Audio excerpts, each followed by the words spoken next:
Hi, Hello, everyone. everyone. Welcome to our first live streaming from Meta Potatoes. My name is Wipper.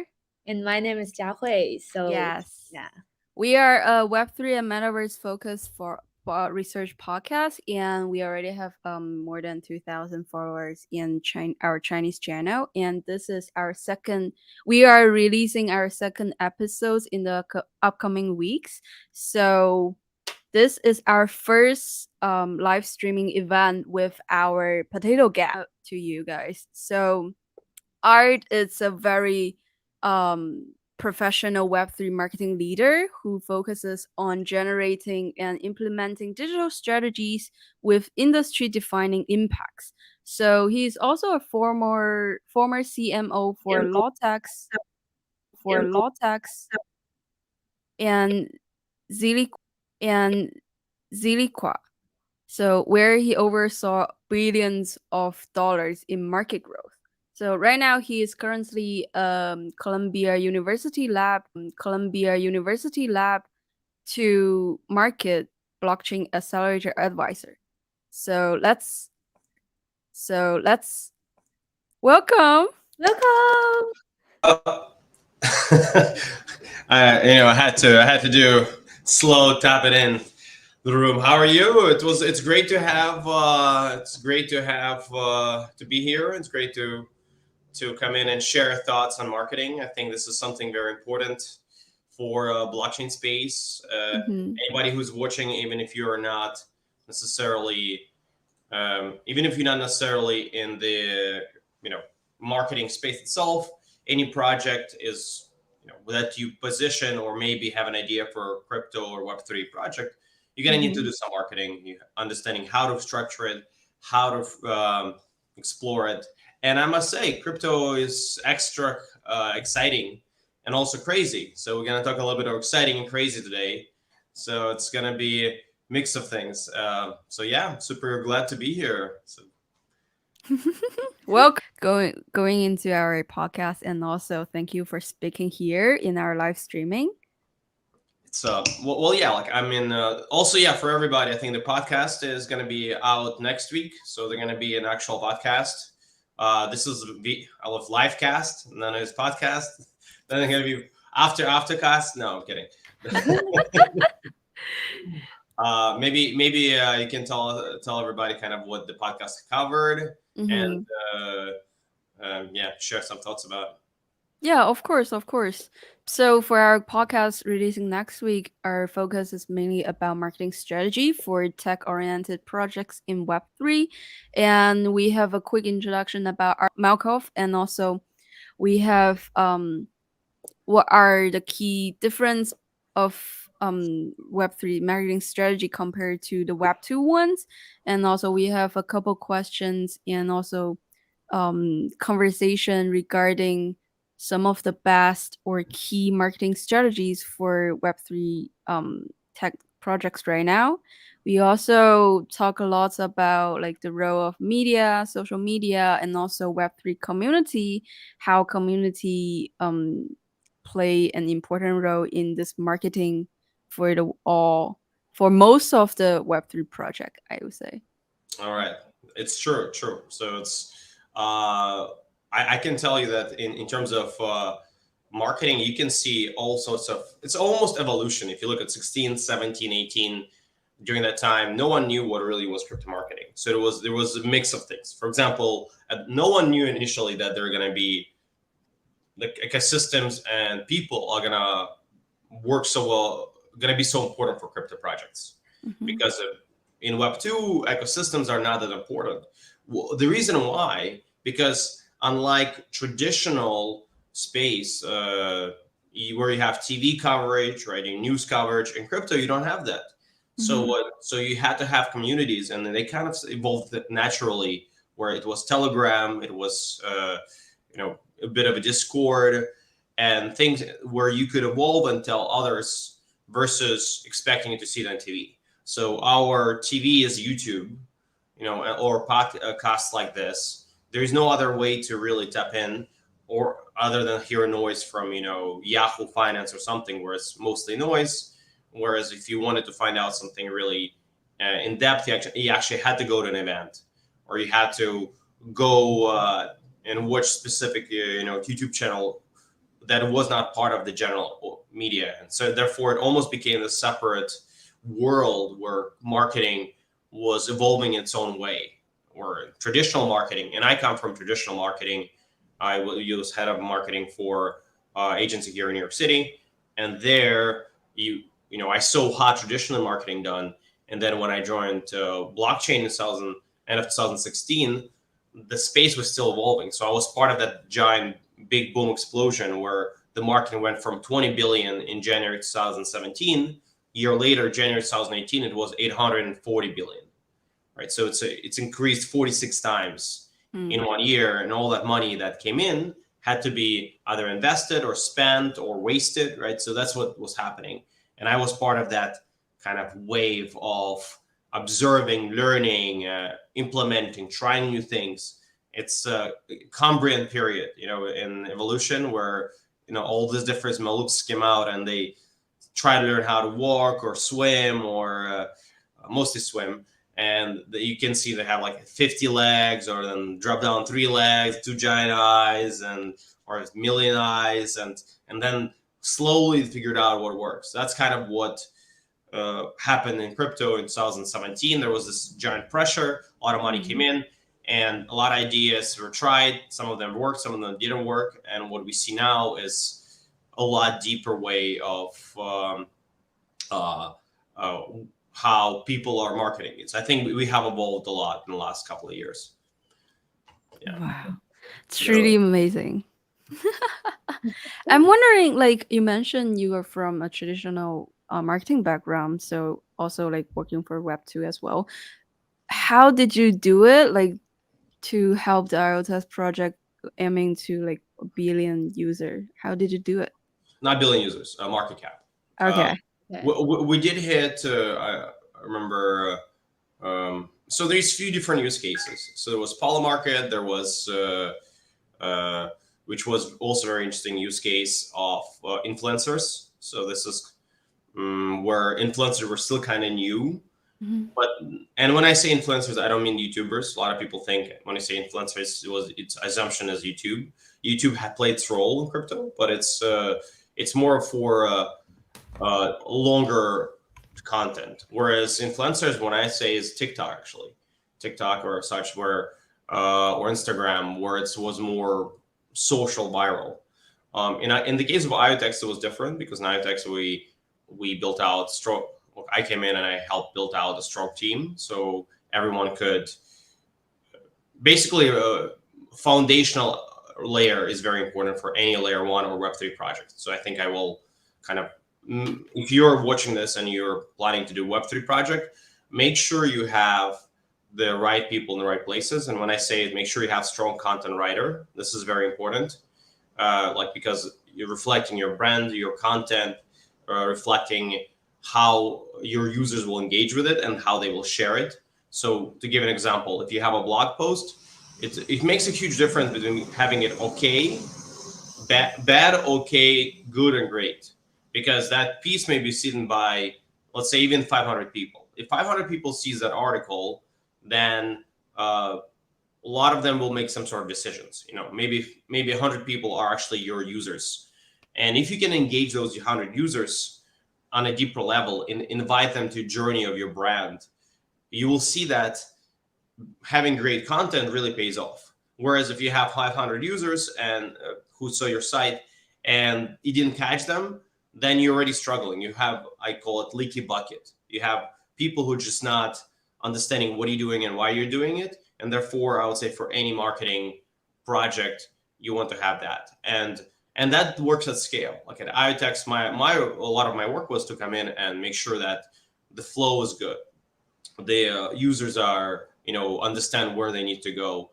And I think we did a lot of that. Yeah. So basically we created new flows, new structures, various different campaigns that actually, allowed every person who comes to the site get interested and excited and be able to take another action, maybe download a wallet or interact with some of the products that IoTeX had. And so that allowed for many during that time, during the boom time, which is also beneficial. When it's a boom time, it's very beneficial. You get a 10x value, let's put it that way, for your dollar. So that means people are more excited and they'll tell their friends. So if you catch more people, and at IoTeX it wasn't 500, right? Every time we post something, it might be thousands, tens of thousands, sometimes hundreds of thousands of people who will see that content. And that means, for example, if you have a website, that's your content.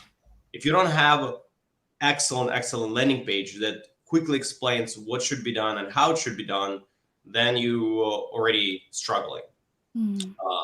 So that's why, a lot of it is really having the right framework. Like, make sure you have the right content people, make sure you have, let's say, think of your strength. If you're a founder, thinking what you should be doing. Are you good at content? Are you good at the fundraising? Or are you good at tech? Or are you good at something else? And don't try to do everything.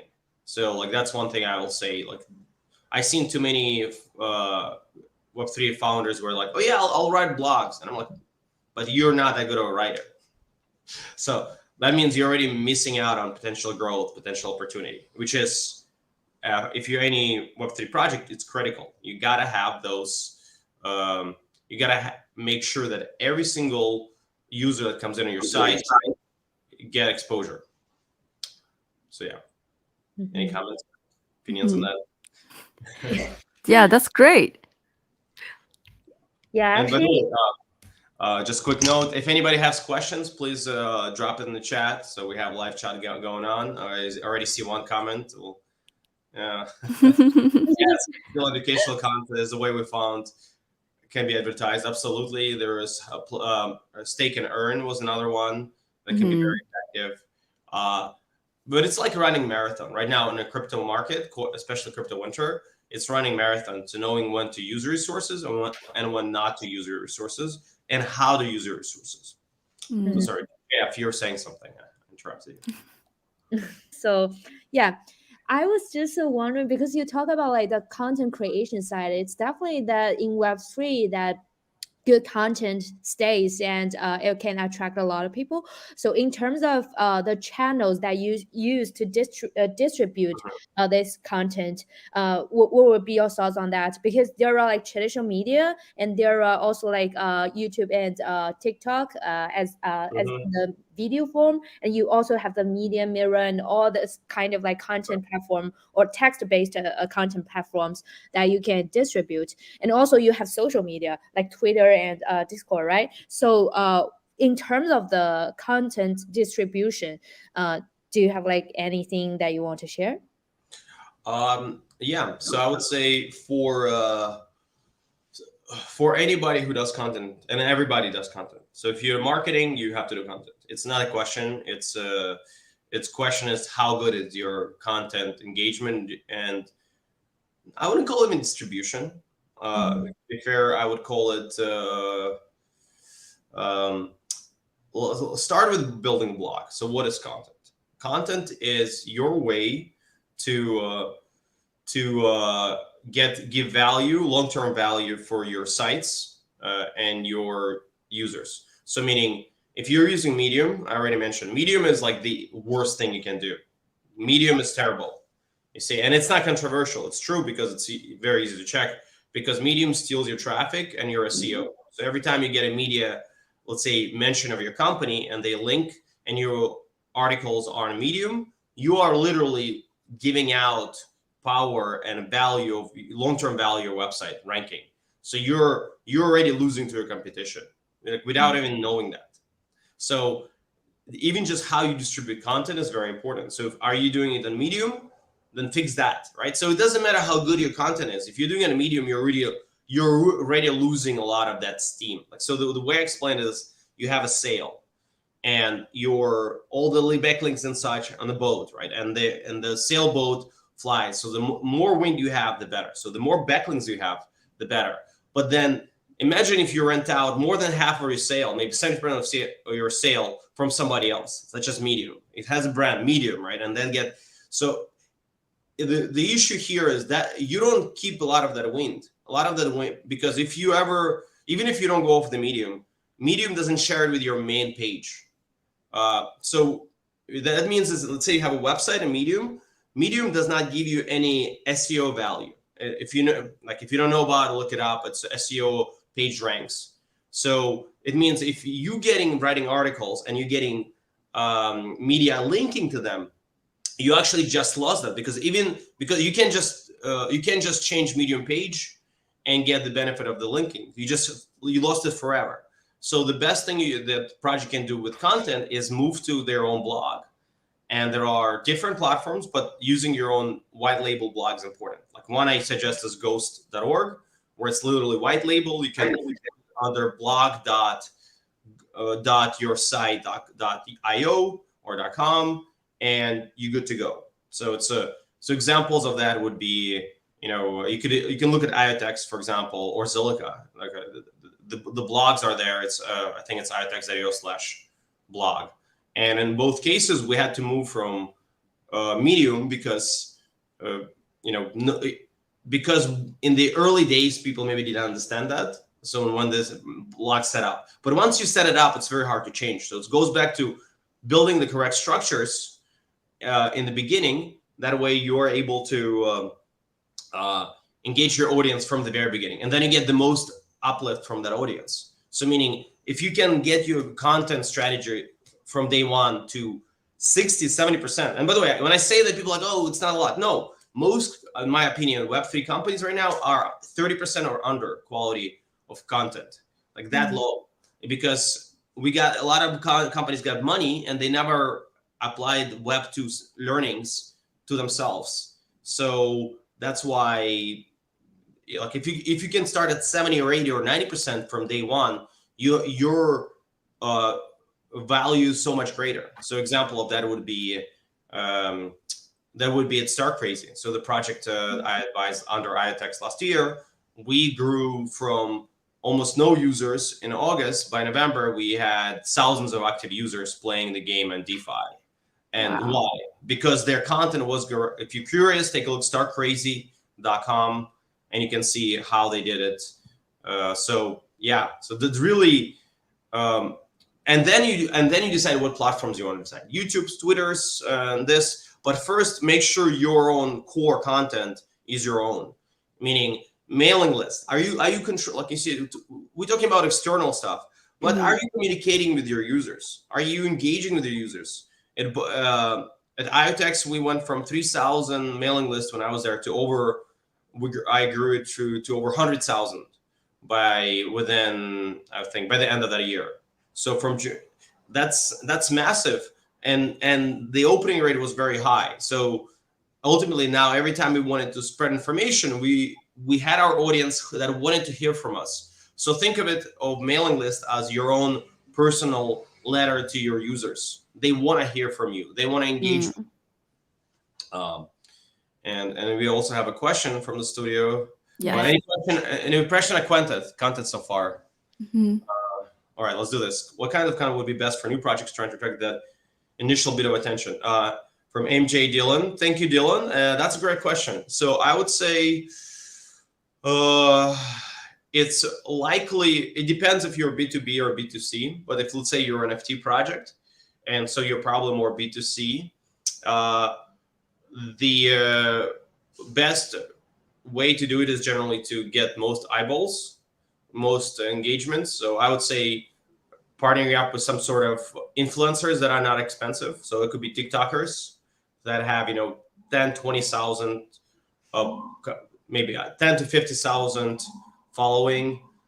I think it's a little easier now. During the top of the market, it can be very expensive. So that's why I also say any project should decide a marketing budget. One thing I see a lot of projects, they don't have a marketing budget. What is your marketing budget? I don't know. What is marketing budget?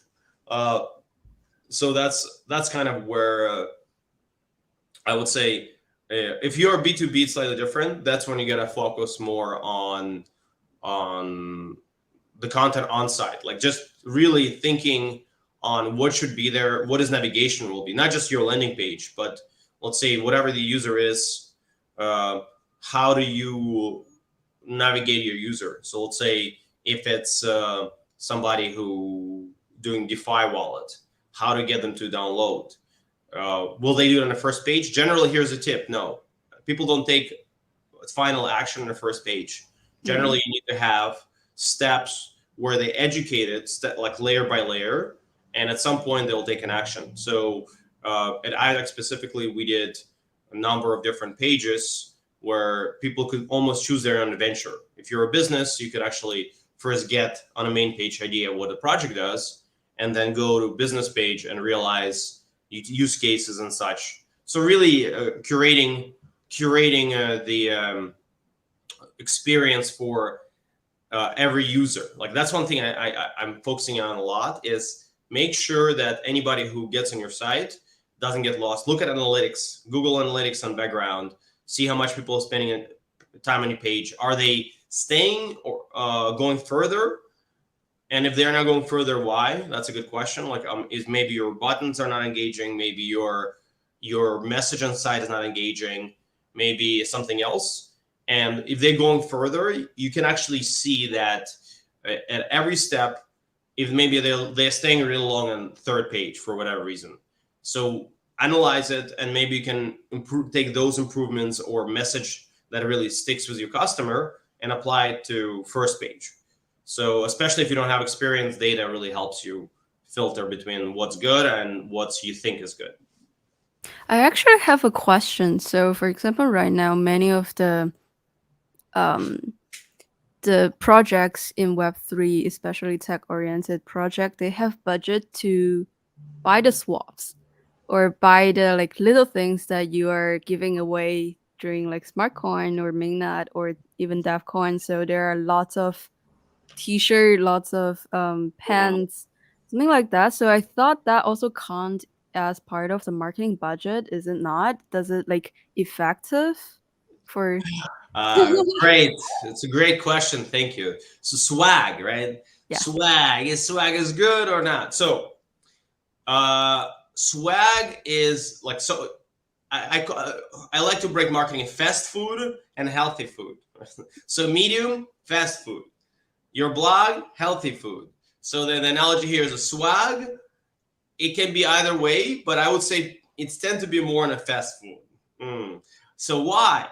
Because oftentimes I see projects that don't have a good website, or they don't have a good journey, or they don't have proper presence, and they're spending a lot of money on swag. But the question is, will that spending $20 on the t-shirt you're gonna give away to somebody who might never use it or use it as a napkin? Will that really, or use it, like in a gym, for like what kind of brand exposure is that versus using that $20 on targeting advertising or better content writer? So it goes. Same goes for PR, by the way. PR is also fast food. I find most companies, they use PR as a kind of a save all solution. If you remember Chris Rock's beat about Robitussin, oh, you hurt your shoulder, put some Robitussin on it. Oh, you broke your leg, well, put some Robitussin in. Let the tussin work for you. So everything becomes this. I don't want to call snake oil medicine, but becomes one solution cures all. And the reality of PR, it's good for trust, and you do need a little bit of that, but there is definitely a saturation point. And also depending where you're on your cycle of growth, because maybe you already got some PR. It's at some point, if you already got like 10, 15 articles out, and you're not doing any major pushes, any PR during the time, probably going to be a waste of money. It's also PR. Here's the facts of PR, if you want. This is data-driven facts. I can tell you data-driven all day long. So PR doesn't really kind of get you a lot of traffic most of the time, unless it's done in systematic way. It doesn't give you that much exposure unless, once again, it's done like in a hype way. So if you do 1 or 2 articles, most likely it's going to be money wasted. But you do need PR in the beginning. So you do need a couple of, 10 articles, 5 articles about you. And you do need regular some of that to update what you're doing. But it goes back to the budget. PR is also one of the most expensive ways to get the exposure. So question is, are you doing everything right on the other side? Are you working in enough influencers? Because if you can pay influencer $200 and Mm. get 1,000 or 2,000, 3,000, 5,000 views to your site versus PR where you might get 20 reads. Like, so question is your where are you putting the money, and do you have enough money? If you have money to do everything, then yes, PR is fine. Like, it doesn't, no problem, right? And that's what unfortunately a lot of Web3 companies do, a lot of PR and a lot of swag, and not enough of actual traditional good core marketing. And that's where my I think concern is for me. It's if you're a new company, make sure you balance it out properly. Does it answer your question? Yeah, of course. I guess balance is very important because you need to like have healthy food and fast food anytime. Yeah. So I You guess want to you have need more to, healthy food. yeah, you want healthy food more, but also you might need some fast food to Right. attract some fast like Faster food audience. lovers. Yeah. Yes, fast food will give you sugar rush, and truth is, the you do need that hype, that pump, and generally it will happen when maybe you did something interesting. So when there is Yeah. rollout, that's when PR starts to work much better. That's why I don't say PR is a very important piece of marketing, but I do see a lot of companies over focusing on PR. They're thinking if they get one article, two articles, it will get them, a lot of traffic. But that's usually not the case. It gets Mhm. What happens is a lot of people, once you get enough publications and you have a news behind it, that's when people not only will notice, but they will also spend time with your brand, getting to know you more. That's what we saw a lot at IoTex, where there would be a lot of eyeballs or something we're doing, something major, and it would be aligned with our PR push. We would do well. And I'm not going to get too much into PR right now, but yeah, swag Swag is fine as long as you have the money for it and you're Yeah. doing other things properly. So meaning you got to do other things before. Like if like if you're exercising, you sleeping well, you're doing stuff correctly, then fast food is fine, right? It's not a problem. And in fact, swag is good when you already have a reputation, you're already a big brand or bigger brand, or trying to build a brand and you have the budget and you'd be like, okay, we need to do everything. We need to maximize every single vertical. Then swag is fine, and so is PR. Like then it's like, let's fire on all cylinders, let's maximize it. But doing swag all the time or doing PR all the time for the PR sake or for swag's sake or events. That's another one. Events Mm. is a big one. That's three, three evils I would say of marketing in crypto. It's everybody think, oh, we gotta go to events, maybe, but oftentimes you don't, because if you're not, once again, if you go to an event and you get exposure, but you did not actually properly prepare and get media behind it, or you wrote a blog around it and just somebody went there, that's not Mm. effective. So That's yeah. true. I think for some of the Web3 projects, they do like swags and all the events. It's because that they have that money.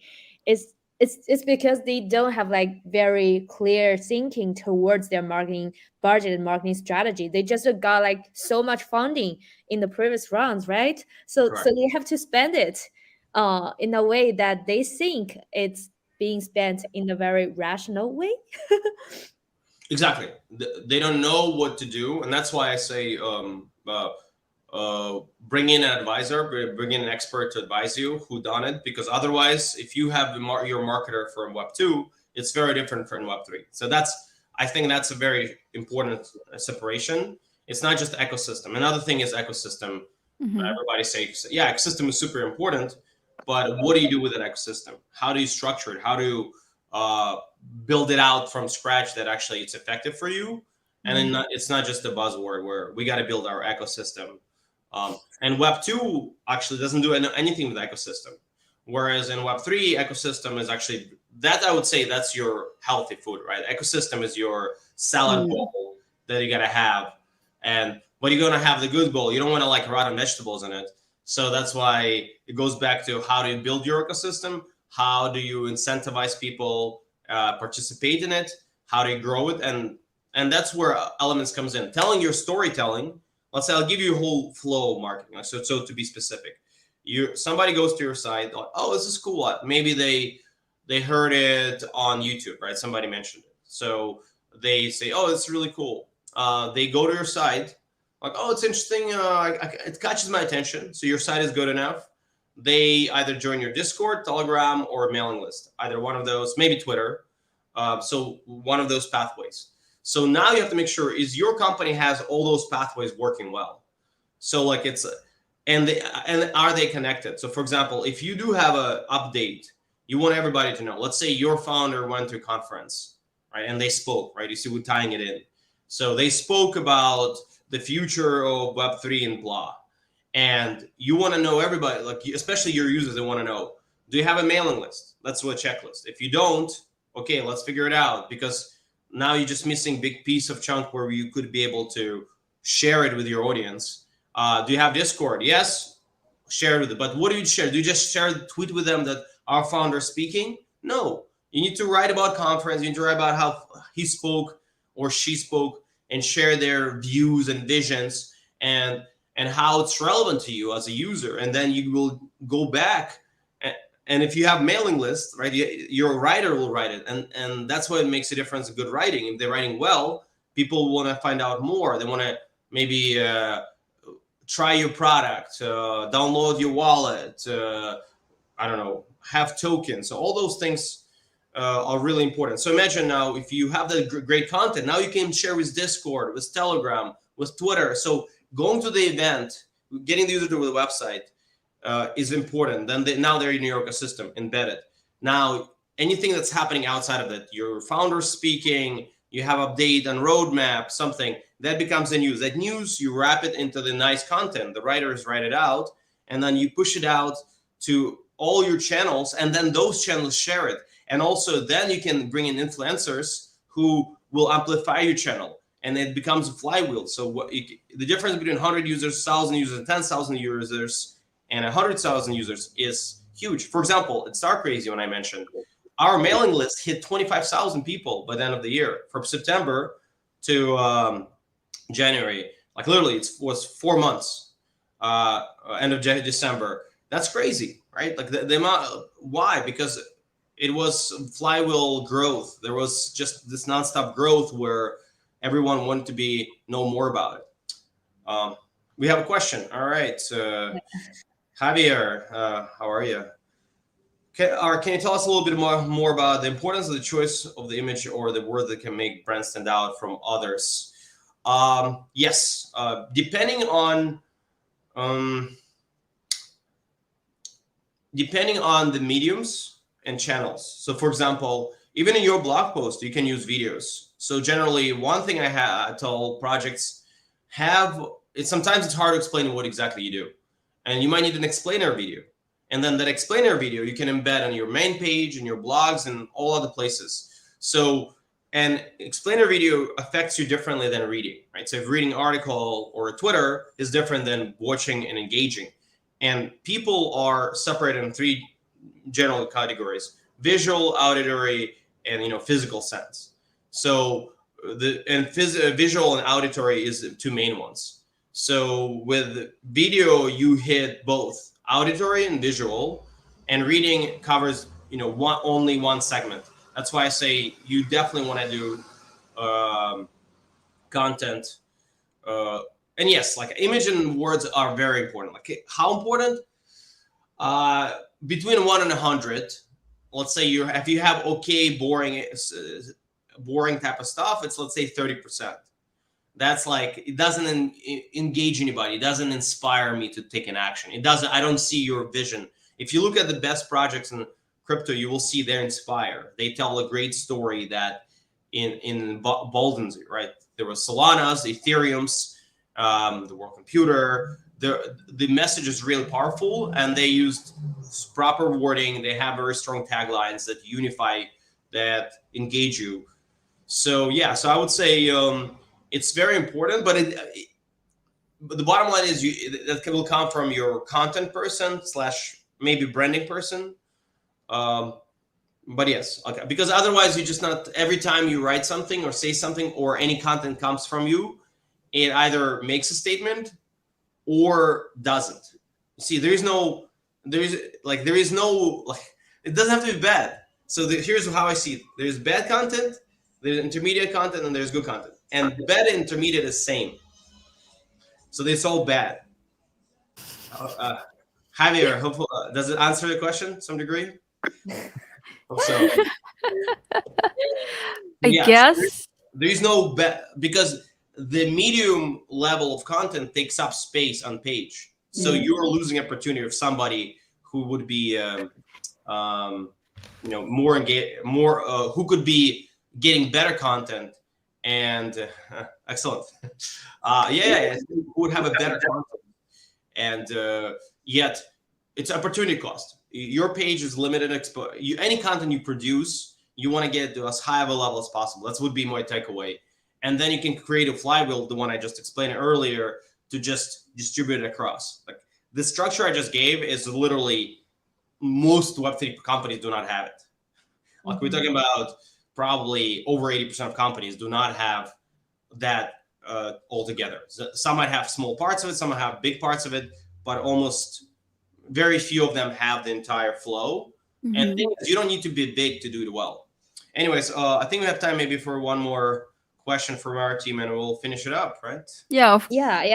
I actually had a sad side question. So it's about picking the words for the content. So some people picking the words based on the SEO that they want to make. So for example, if there's some specific keywords that will show up in the SEO that's related to that product, they will definitely use that word. So I was wondering, in terms of SEO or like that specific word picking, do you have like any suggestions like especially on like SEO, and does it has to be like an in-house SEO team, or like hiring people do that for you, or yeah? So SEO has changed a lot. So I started with a lot of SEO. So SEO has evolved. So basically, Google has AI now, and they can tell if you're writing relevant. So the Google looks at hundreds of different measurements, such as on-page engagement, how much time people spending, where are they leaving, what are they doing on page, is it, and like the keyword stuffing doesn't work anymore. So generally, focusing more on having a human experience and somebody who can actually understand what's happening is much more important than having 4 right keywords. And you can generally insert keywords. Remember, it doesn't have to be, let's say if you're in NFT space, collection, you don't have to put NFT collection every other paragraph. It's you can mention one to NFT collection, but you got to also remember that it's very high competition for those words. So think of in terms of long tail keywords. So maybe you're going for a green NFT collection, right? So that the ranking for that on Google will be much easier than it would be on just NFT collection, because there's too many. So always thinking of long tail. I mean, you can bring in a consultant on that, but I would say your good writer will do you a much better job than just SEO person. So I would say now you just want to have somebody who can write engaging content. And some SEO is important, but is it important critically in crypto? Not so much. It's important, but I come from SEO, so for me to say that just tells you how much importance has other elements. Sure. Of course. Yes, thanks for answering all these questions. Yes, thank you for being in our podcast and also coming to this live streaming event. And we also have lots of more contents about marketing and marketing strategy for Web3 projects in our podcast naming Marketing. Yes. Yeah. Well, tell them how they can find you. Yes. So feel free to find us on Twitter. Our handle is Potatoes Meta, and our name is Meta Potatoes.